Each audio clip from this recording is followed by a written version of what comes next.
Oke, Assalamualaikum warahmatullahi wabarakatuh. Salam sejahtera bagi kita semua. Pada video kali ini kami akan mempresentasikan hasil kerja tugas 2 kami pengganti final. Sebelumnya, perkenalkan kami dari kelompok 16, saya sendiri sebagai moderator. Nama Antonius Darman, NIM 2018 2205 107. Pemateri kedua yaitu Geris B. Ambalenggi, NIM 2019 22 15031. Pemateri ketiga yaitu Ciprian D. William, NIM 2018 22 05017. Oke, inilah tampilan pertanyaan yang kami akan bahas pada slide-slide yang berikutnya. Oke, pertanyaan yang pertama yaitu, apakah bidang usaha yang akan Anda geluti itu cukup potensial? Bagaimana prospeknya? Ya, karena bisnis ini sangat menjanjikan. Karena yang pertama itu, lokasi tempat usaha yang terjangkau bisa dibuka di mana saja. Yang kedua, dapat memperoleh keuntungan yang lumayan besar. Yang ketiga itu tidak memerlukan biaya atau modal yang cukup banyak. Hanya butuh modal awal, seperti membeli perlengkapan keperluan usaha. Yang keempat adalah modal cepat kembali dan omset menjadi puluhan juta dalam setahun. Pertanyaan yang kedua, seberapa ketat pemasangannya? Siapa kira-kira yang akan menjadi pesaing usaha tersebut? Dan bagaimana cara menghadapinya? Oke. Banyaknya peluang dan kemudahan dalam menjalankan jasa potong rambut mengakibatkan persaingan antar usaha semakin ketat. Oleh karena itu, perlu dilakukan strategi-strategi dan ciri khas tertentu demi menarik perhatian pelanggan, memaksimalkan keuntungan, dan menghadapi persaingan. Caranya sendiri yaitu dengan menghadapi atau memberikan pelayanan yang berbeda serta unik, seperti menawarkan dengan harga yang murah, memberikan pelayanan yang baik terhadap customer atau pelanggan, agar mereka merasa nyaman, dan tentunya memberikan hasil cukur yang bagus dan cantik sesuai kebutuhan pelanggan atau customer. Oke, materi yang selanjutnya saya serahkan kepada Saudara William untuk memaparkan. Oke, terima kasih. Saya akan lanjut. Nomor 3 itu, apa target usaha tersebut? Bagaimana cara mencapainya?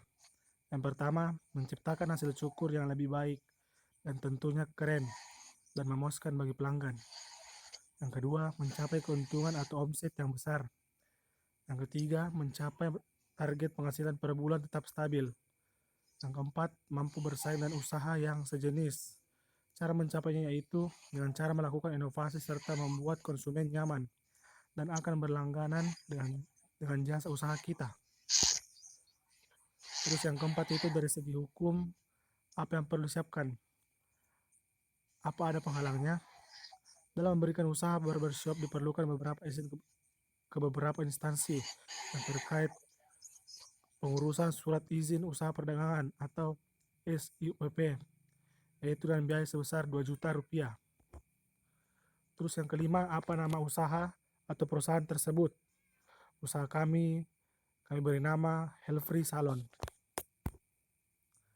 Yang keenam, berapa dana yang dibutuhkan, bagaimana memenuhinya. Dana yang dibutuhkan sebagai dana awal minimal 11 juta dan kemungkinan akan bertambah. Cara memenuhinya melakukan peminjaman di bank sebagai modal usaha.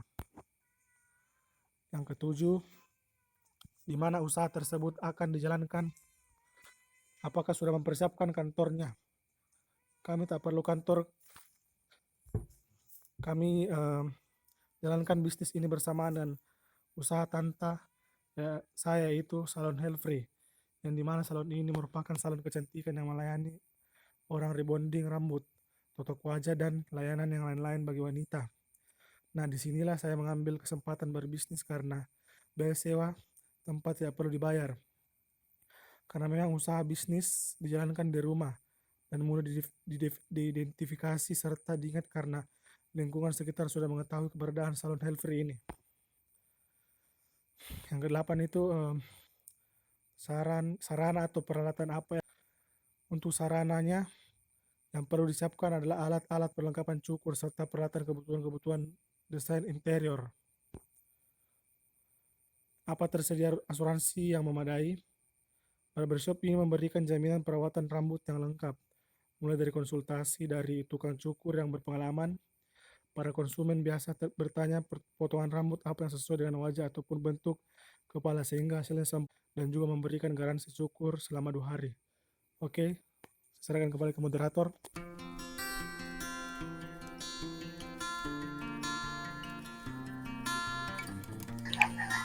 Oke, terima kasih kepada Saudara William, pemateri ke-1. Untuk pemaparan selanjutnya saya serahkan kepada pemateri selanjutnya, yaitu Iris P. Ambalinggi. Terima kasih. Saya akan melanjutkan materi selanjutnya. Poin yang ke-10. Apakah Anda sudah supplier atau pemasok bahan baku? Untuk sementara belum ada pemasok dan nanti akan dicari atau dibeli. Nomor 11. Sistem manajemen seperti apa yang akan ditetapkan? Siapa yang akan menjalankan operasional usaha sehari-hari? Berapa karyawan yang dibutuhkan? Jam buka salon Helfree adalah setiap hari pukul 9.00 sampai 21.00 dalam kurung 12 jam. Proses pelayanan kurang lebih sama dengan barbershop pada umumnya, hanya terdiri dari potong rambut dan pijat sebagai tambahan. Untuk karyawan kami mengerjakan 2 orang karyawan untuk melakukan pelayanan. Karyawan juga berperan sebagai kasir. Ke-12, bagaimana sistem pemasaran dan distribusi produk atau jasa yang akan dihasilkan? Melakukan strategi marketing bisa melakukan pelanggan akan ingat ide bisnis kita, misalnya membuat website untuk membantu calon konsumen untuk memahami jasa yang kita tawarkan, karena penggunaan media sosial sekarang menggunakan semakin menggila.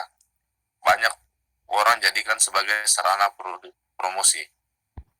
Kedua, membuat tema yang menarik dan unik agar lebih mudah diingat dan membuat orang datang lagi ke tempat usaha barbershop kita dan bahkan akan merekomendasikan kepada orang lain. Misalnya desain interior yang bagus, menyediakan colokan, dan menyediakan makanan ringan seperti gula-gula. Yang ketiga, membuat promosi khusus, memberikan kupon ke pelanggan setiap 8 kali potong rambut, gratis cukur rambut sekali. Tentu akan membuat mereka akan datang lagi ke tempat kita dengan senang hati. Poin ke-13, bagaimana agar masyarakat mengenal produk atau jasa yang akan dipasarkan? Cara mengetahui tempat usaha kita agar masyarakat mengenal usaha jasa kita yaitu dengan cara melakukan promosi melalui media seperti pamflet, brosur, poster, dan spanduk, serta penggunaan media sosial yang kemungkinan akan mengenal ide bisnis kita seperti penyebaran JPG, video pamflet, brosur, dan lain-lain. Demikian dan terima kasih. Saya serahkan kembali ke moderator. Oke, terima kasih kepada pemateri Saudara Iris Ambalinggi. Demikian hasil video presentasi kami. Lebih dan kurangnya kami mohon maaf.